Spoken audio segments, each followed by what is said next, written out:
As you know by now, my name is Bonita E. Zellman. I'm a civil rights attorney for 37 years. I am here today, again, fighting for justice in the D.J. Henry case. Here today with me are all of my plaintiffs that I'm representing since October 17, 2010, and their families and their supporters, and other leaders of our fight for justice against police brutality and the injustices that have taken the lives of our loved ones over the last years. In addition to that, we're fighting for justice because none of the police responsible for the death of Dan Roy Henry Jr. and the brutality on my clients and the death of Sean Bell and other innocent victims of excessive police force have been held accountable by the law. We have fought since October 17, 2010 to hold the village of Pleasantville Officer Aaron Hess, who is still on the job, accountable for killing Dan Roy Henry Jr. when he had committed no crime and he was shot to death by Aaron Hess. Here today we will be before the federal judge Kenneth Karras. We will be arguing against Aaron Hess's attorney and their applications to the court. We will be arguing for accountability, and we will be arguing to get further discovery that has still been withheld from us in our fight for justice. This is about my 7 clients, the innocent students here who were tasered, beaten, brutalized, and falsely arrested and maliciously prosecuted when they went forward to try and perform CPR and first aid and save their friend and football teammate Dan Roy Henry after he had been shot twice in the chest and lay dying and handcuffed behind his back in the street. And Aaron Hess still, as I said, has never been indicted, never been held accountable, and remains a Village of Pleasantville police officer to this day. How outrageous is that? I would like to introduce the leaders of our society who have fought for years for justice for victims just like my client and other victims of excessive police force and brutality. I would first like to introduce Nicole Paul Bell. Thank you, everyone. Today brings back so many emotions and so many feelings of what it feels like when the victims are turned into villains. I'm here to support these men because losing their friend and being turned into now fighting for your own rights is so important. We hope that what's done today is the right thing for these men, the right thing for the memory of DJ Henry and for everyone involved. We hope that the judge sees the truth and not through the smoke that gets put out too many times like it did in the trial with my fiance. I'm here with other families and other victims who have been through the same trials. Ramali Graham's mom is also here, and she's still fighting for her son. So I send my support, and I stand with this family and all these friends and all these men, young men today, in their fight for justice. And I pray that justice is served in the right way. Thank you.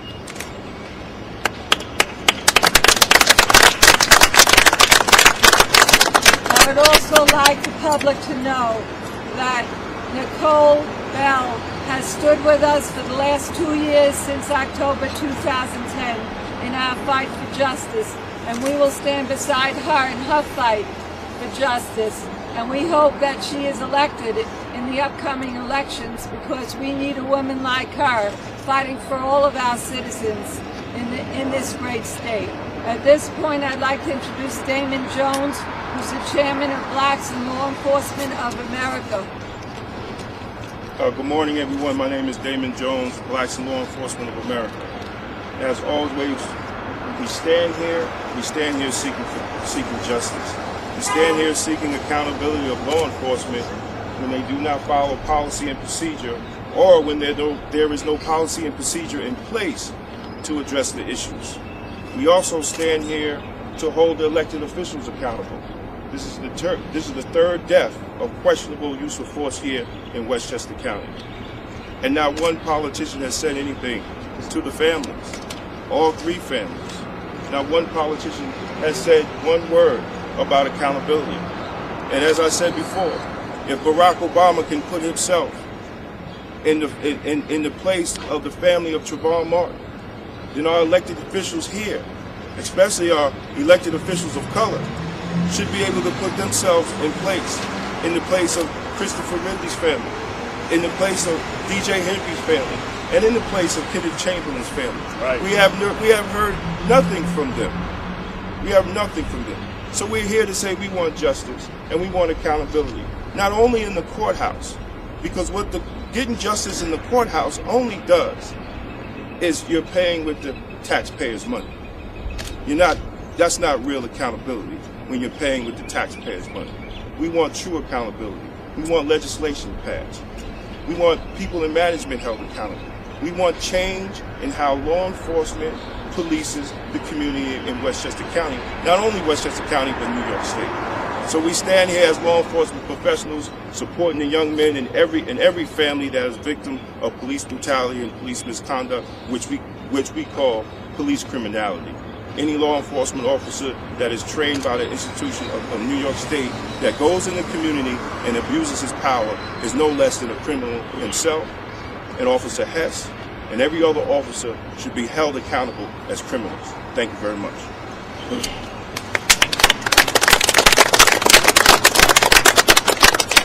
I would also like to tell the public that Damon Jones has been with us since October 17, 2010, at every court appearance, both when all of my clients were falsely charged with crimes to cover up for the brutality upon them, and Judge Robert Ponzini throughout those criminal cases.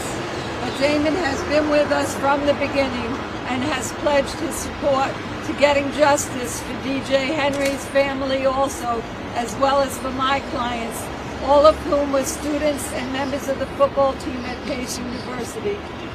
At this point, two of my clients would like to state a word or two to the press, the first being Desmond Hines. Desmond Hines graduated from Pace University magna cum laude. He got the Presidential Award. He was a member of the football team. He was a captain on the team, and he was best friends with Dan Roy Henry. He's now attending graduate school. He was falsely arrested, brutalized. He was a kid in the back seat of DJ Henry's car, and he dodged 2 bullets just by the grace of God is he here with us now. He's also here with his family, his father, Desmond Hines Sr., and his mother, Sharon Hines. I'd like Desmond and his parents to stand forward, and Desmond will say a word. Mr. Hines, please come next to your son. I just want to thank everybody for being here. I just want to say how, I miss my friend, my brother, we all do. It happened like almost 2 years ago now, and every day we still feeling it, like it just happened yesterday. And we're still here fighting. We just want to hold Aaron Hess accountable for what he did and all of his all the other police that were involved in this. All they're going to do is just to come forward and own up to what they did. I just miss my friend, man, and I know that if it was vice versa, he would be up here talking for me. So I'm obligated. We all here, and we're not going anywhere.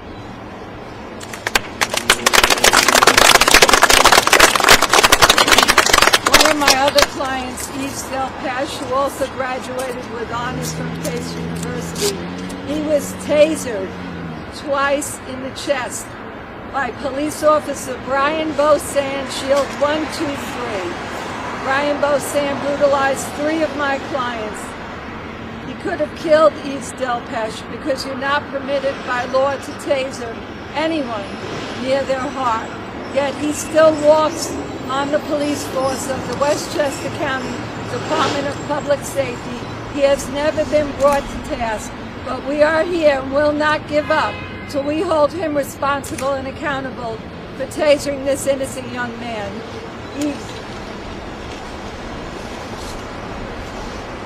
First and foremost, I'd like to thank everybody for coming. Since 2010, all you show support, I greatly appreciate that. We just want justice for my friend DJ. He's truly missed. There's not a day that goes by I don't think about it. It's just a day that happened. It was hard for me, hard for my friends, hard for me to see his mother that morning. And we just want justice.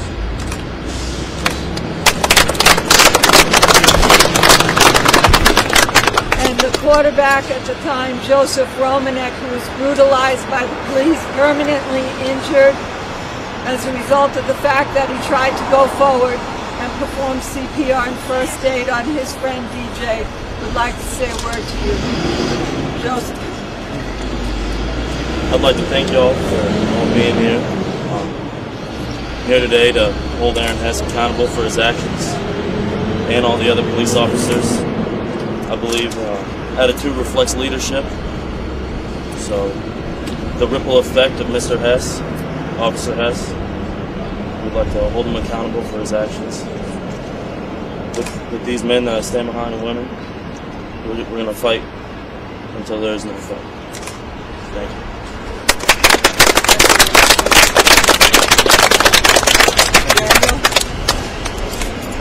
The Reverend.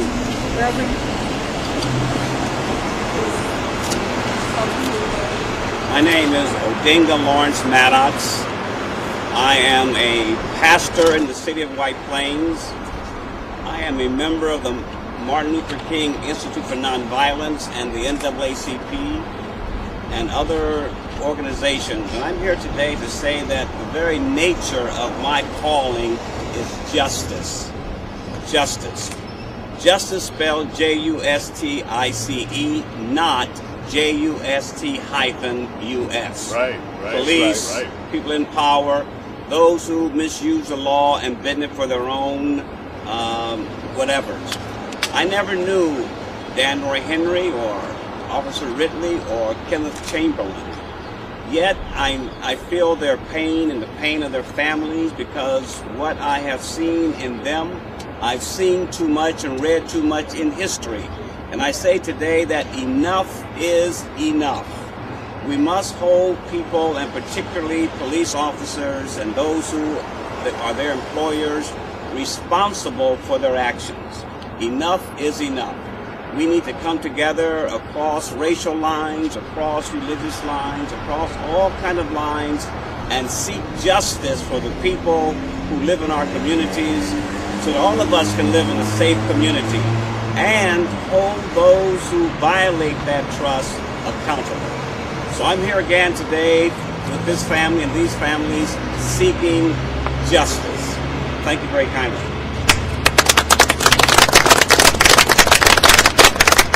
I'd like to also introduce a very important member of our team who's been with us since October 17, 2010. He's been fighting for justice and for civil rights for the last 30 years at least, and he's been very active in the Civil Liberties Union. King Downing. Thanks, Benita. I have to tell you, I'm tired of coming out to these kind of events. And I want to make 3 points. The first is we're putting a call out to the community to support these families, but also to stand up so that this doesn't happen to them as well. The second point is we want to say that this is not an individual problem, this is a systemic problem. And it goes all the way up the chain. And the third, we want to talk about what we can do about it. This is a community issue. Many times it gets isolated in terms of just these families and these victims, that it just sits with them. But remember, they were all community members before they became victims. We're not going to deal with this after the fact. We have to find a way to do preemption and nip it off in the bud before it happens. And that's going to involve the politicians that Damon was talking about. It's going to involve the police departments. It's going to involve the DA. She has said that this was a tragedy. Has she come forward and said what she's done to prevent the tragedy? That's right. So as long as it doesn't rise to the level of an indictment, and that nothing is going to happen with this case and with these families. Now we have Chamberlain. You go all the way back to Westchester County and Peekskill when Paul Robeson tried to sing here, and the police looked the other way and allowed him and all the people who came to the show to get beat up and have it be canceled. Klan membership went on. We can't have them saying that this mentality is still going on here. So we're calling on the community to come out and support these families. And we want people to begin to patrol their own communities, videotape what's going on, because if the police aren't going to do it, who will? Thank you. That's right.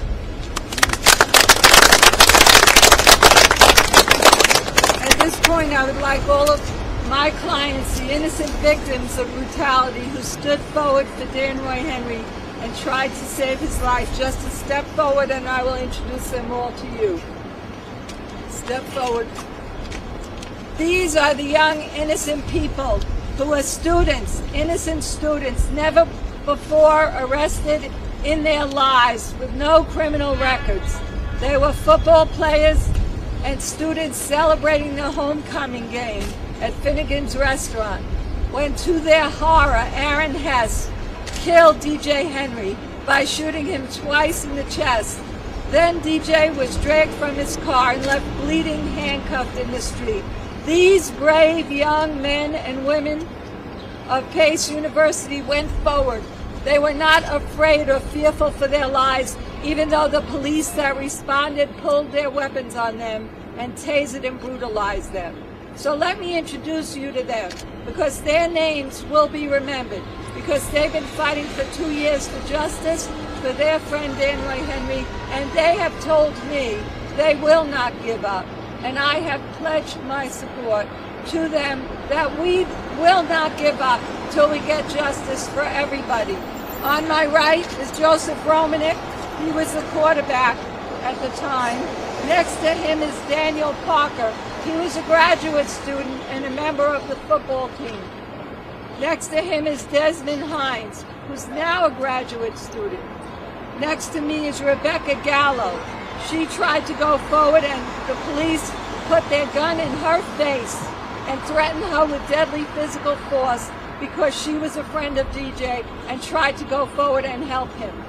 Next to me on my left is Joseph Garcia, also a member of the football team. Next to him is Yves Delpeche. Both Joseph Garcia and Yves were wrongfully and illegally tasered by police that still remain on the police force in Westchester County. How outrageous is that? So I say to you, members of the public and the press, look at these innocent faces.